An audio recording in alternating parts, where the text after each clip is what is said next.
পাবনার আখ ক্ষেতের সাথী ফসল হিসেবে পরীক্ষামূলকভাবে শুরু হয়েছে ধানের চাষ।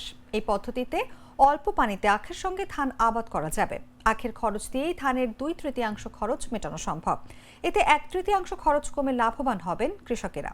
এছাড়া ধানের উৎপাদন বৃদ্ধির পাশাপাশি আখ উৎপাদনে দূর হবে চিনি কলের কাঁচামাল সংকটও।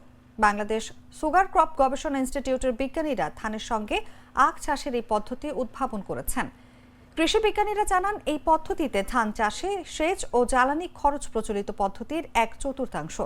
পাশাপাশি জমির বহুমুখী ব্যবহারে উৎপাদন খরচ কম হওয়ায় লাভবান হবেন কৃষক। এছাড়া নতুন এই প্রযুক্তিতে দেশের রাষ্ট্রায়ত্ত 15টি চিনিকলের আখ জোন এলাকায় 1 লাখ হেক্টর জমিতে বছরে অতিরিক্ত 2,60,000 মেট্রিক টন ধান উৎপাদন সম্ভব হবে।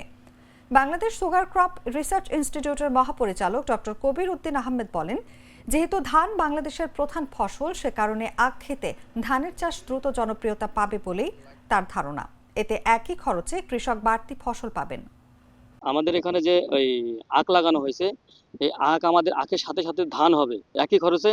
আমাদের এখানে ওই ধানও হয়ে যাচ্ছে, আবার আখও হয়ে যাচ্ছে। এক চাষে যে ধান চাষ হয়ে যায়, এরপরে আর কোনো চাষ দিতে হয় না। ওই একই চাষে কৃষক বেনিফিটেড হয়ে যাচ্ছে এবং এই পদ্ধতিতে পানিও অনেক কম লাগে।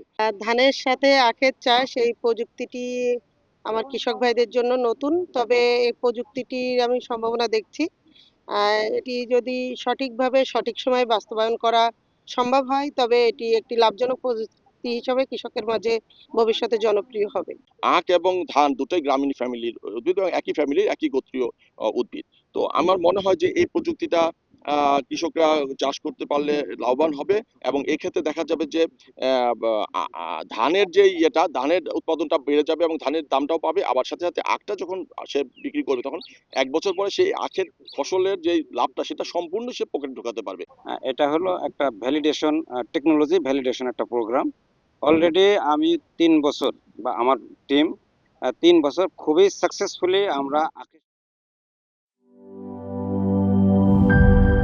মাঠের অলরাউন্ডার আমি, আর ঘরের allrounder Tylox. Tylox toilet cleaner, clean মানেই টাইলক্স।